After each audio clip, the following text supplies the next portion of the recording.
All right, let's go on to story number 5. This is reported by Fox 2 Detroit. What is your feeling on marijuana and the accessibility of marijuana? Like, it's legal now almost everywhere. Do you think that it should be available at gas stations, corner stores, lemonade stand type stuff even? What's your feeling on marijuana and the accessibility of it? I think it should be legal with regulations before it turns legal, which is something that has gotten a little muddled, I think, in the US. There should probably I don't know a lot about it because it's just not for me. Yep. But I will say, like, there should probably be some sort of certification process to make sure it's being done safely. I'm guessing an age minimum.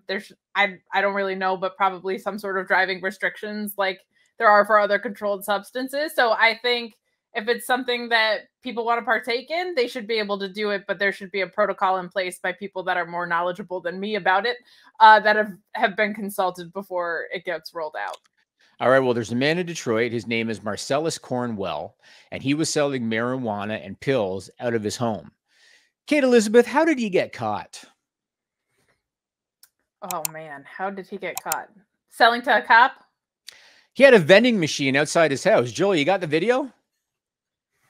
Okay, here they are going up to the vending machine. He was making $2,000 a day running that machine right there.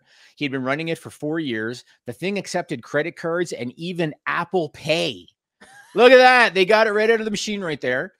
Police found 18 firearms in the home after they, discovered this vending machine. I think they did some buys out of it to make sure that it was legit. Found out, yep, he really is selling marijuana out of a vending machine. So they stormed the home or whatever. They found 18 firearms in there, dozens of rounds of assorted ammunition, several kilograms of suspected marijuana. And Mr. Cornwell, I guess he's got a criminal history. He's got previous felony convictions. And so now they got probable cause to charge him with felon in possession of a firearm. So aside from that, what is the most unique thing that you have ever seen sold in a vending machine? In New York, there was a cupcake vending machine when I lived there. That was really, really fun. But when you would get one, like middle to end of the day, they were stale and gross. So the novelty of it was very fun, but the cupcakes themselves were not as good as if you just went in and got like yourself a freshly baked one. But that was pretty cool. You know how sometimes when somebody buys the item and then the thing is like coming out, it gets stuck? Yeah. What would they do about the cupcake if somebody wants their cupcake and then the cupcake just kind of goes like this and now it's hanging there and there's like frosting all over the place?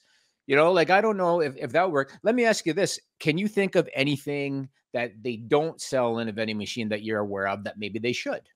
Ooh.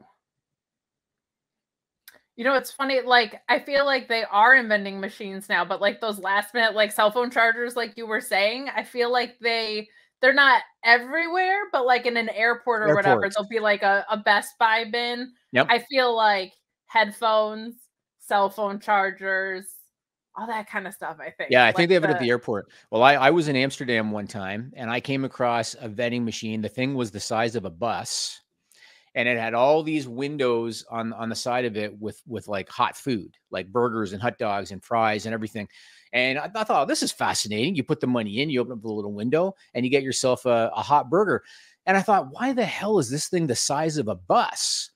And then we kind of looked past the little window. The kitchen staff was in the vending machine. They were preparing the food in the vending machine and then like putting it in the little windows as they cooked it. So that basically was a food truck, sort of. A food truck vending machine. That's what it was. Yes. So you're right. They do have them for almost everything. And with all due respect to Marcellus Cornwell from Detroit, he's a forward thinker. Yeah. You know what I mean? No, he's an innovator for sure. Apple Pay, for God's sakes. So he's a forward thinker, but the law is the law, and it is what it is. We're going to go to story number 4, reported by the BBC. Have you ever been to Africa? I have not.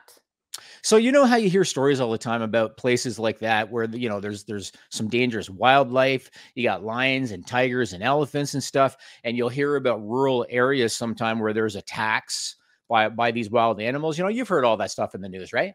Oh yeah, I actually once listened to it was a podcast on big game hunting, and they we're trying to show the upsides of big game hunting, which I had never heard before, which is what drew me to it. And one of the things was like, sometimes the big game that they're hunting is like one rhinoceros who's like trying to take over an entire village, which was really interesting to me. So very familiar with those news stories for sure.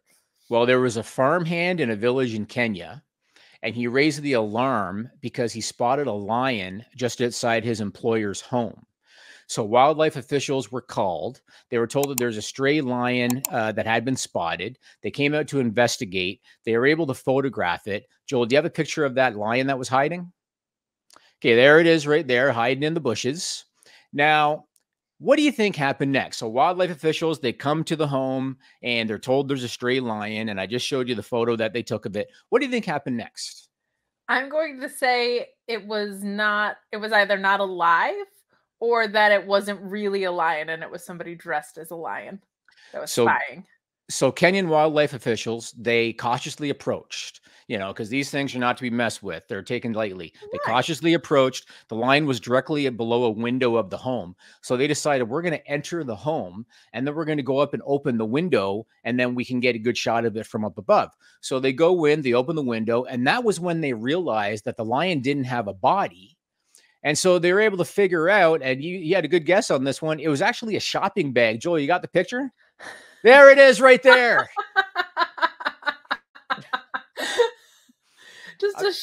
Just one of those plastic reusable shopping bags with a face of a lion on it. Apparently the homeowner kept avocado seedlings in it. And the farmhand was not aware of that, saw it hanging out in the bushes below the window, thought it was a stray lion. Now, despite the false alarm, the Kenya Wildlife Service, they praised the public for raising the alarm. They said that you helped to mitigate a possible conflict. So they tried to look at the positive, even though, all those resources were utilized to come look at a shopping bag. I mean, I think you want to be safe than sorry when you're dealing with a lion, right? So I definitely think that was the right call. And, I just have never lived in a society where that would be an issue. I find that very fun. No, I mean, from what you're telling me, you'd have like a shopping bag with a mugger on it that's getting ready to run from you and mace you after he's unsuccessful. Evidently, but what was so weird was I was living on the Upper East Side of New York at that time, which is like a very bougie area, but I guess opportunistic crimes like that are what happened up there. But yeah, I don't know. I'm in Jersey now, so it would just be like, we've got diners and shopping malls. I don't know how that would be a threat to me in any way. So. Awesome. Well, go Devils, go. If you want to see all our videos about real news stories that are funny, stupid, or weird, click the subscribe button below. Otherwise, we'll start posting spoilers about your favorite new movies.